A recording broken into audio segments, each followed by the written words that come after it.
দেখেন ভাই, একটা সত্য আর বাস্তব কথা বলি।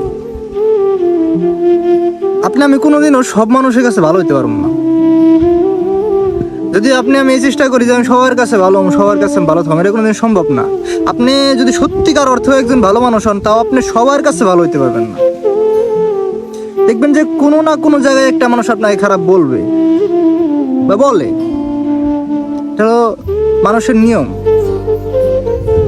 তাই যারা বোকা মানুষ তারা সবার কাছে ভালো হওয়ার চেষ্টা করে। আপনার মানুষ ভালো বললেই যে আপনি অনেক ভালো হয়ে গেলেন, আপনার একজন মানুষ খারাপ বললে যে আপনি একেবারে খারাপ হয়ে গেলেন, জিনিসটা কিন্তু এরকম না। আসলে আমি কতটুকু ভালো, আমি কতটুকু খারাপ, এটা আমি নিজে জানি। আমি নিজে এটা জানি আমি কতটুকু ভালো। মানুষ আমারে হাজার স্লোগান দেখ, আমার নিয়ে হাজার কথা বলুক, তাতে আমি একবারে আকাশের ফেরেশতা হয়ে যাবো না।